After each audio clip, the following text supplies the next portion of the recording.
Psaume 92. Cantique pour le jour du sabbat.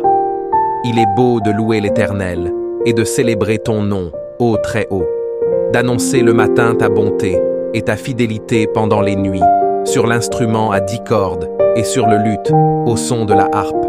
Tu me réjouis par tes œuvres, ô Éternel, et je chante avec allégresse l'ouvrage de tes mains. Que tes œuvres sont grandes, ô Éternel, que tes pensées sont profondes. L'homme stupide n'y connaît rien, et l'insensé n'y prend point garde. Si les méchants croissent comme l'herbe, si tous ceux qui font le mal fleurissent, c'est pour être anéantis à jamais. Mais toi, tu es le Très-Haut, à perpétuité, ô Éternel.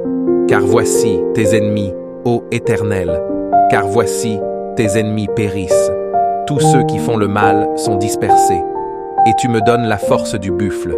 Je suis arrosé avec une huile fraîche. Mon œil se plaît à contempler mes ennemis, et mon oreille à entendre mes méchants adversaires. Les justes croissent comme le palmier, ils s'élèvent comme le cèdre du Liban. Plantés dans la maison de l'Éternel, ils prospèrent dans les parvis de notre Dieu. Ils portent encore des fruits dans la vieillesse, ils sont pleins de sève et verdoyants, pour faire connaître que l'Éternel est juste.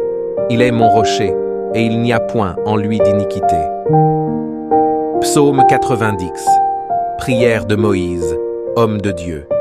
Seigneur, tu as été pour nous un refuge, de génération en génération. Avant que les montagnes fussent nées, et que tu eusses créé la terre et le monde, d'éternité en éternité, tu es Dieu. Tu fais rentrer les hommes dans la poussière, et tu dis, Fils de l'homme, retournez. Car 1000 ans sont, à tes yeux, comme le jour d'hier, quand il n'est plus, et comme une veille de la nuit. Tu les emportes, semblables à un songe, qui, le matin, passe comme l'herbe. Elle fleurit le matin, et elle passe. On la coupe le soir, et elle sèche. Nous sommes consumés par ta colère, et ta fureur nous épouvante. Tu mets devant toi nos iniquités, et à la lumière de ta face nos fautes cachées.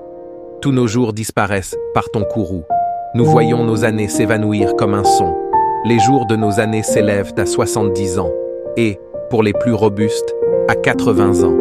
Et l'orgueil qu'ils en tirent n'est que peine et misère, car ils passent vite, et nous nous envolons. Qui prend garde à la force de ta colère, et à ton courroux, selon la crainte qui t'est due? Enseigne-nous à bien compter nos jours, afin que nous appliquions notre cœur à la sagesse. Reviens, Éternel, jusques à quand? Aie pitié de tes serviteurs, rassasie-nous chaque matin de ta bonté, et nous serons toute notre vie dans la joie et l'allégresse. Réjouis-nous autant de jours que tu nous as humiliés, autant d'années que nous avons vu le malheur. Que ton œuvre se manifeste à tes serviteurs et ta gloire sur leurs enfants. Que la grâce de l'Éternel, notre Dieu, soit sur nous. Affermis l'ouvrage de nos mains. Oui, affermis l'ouvrage de nos mains. Psaume 91. Celui qui demeure sous l'abri du Très-Haut repose à l'ombre du Tout-Puissant. Je dis à l'Éternel, mon refuge et ma forteresse, mon Dieu en qui je me confie. Car c'est lui qui te délivre du filet de l'oiseleur, de la peste et de ses ravages.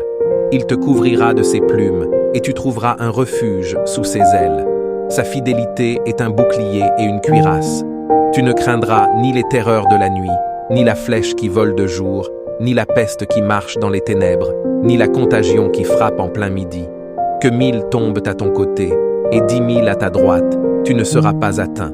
De tes yeux seulement tu regarderas, et tu verras la rétribution des méchants. Car tu es mon refuge, ô Éternel. Tu fais du Très-Haut ta retraite.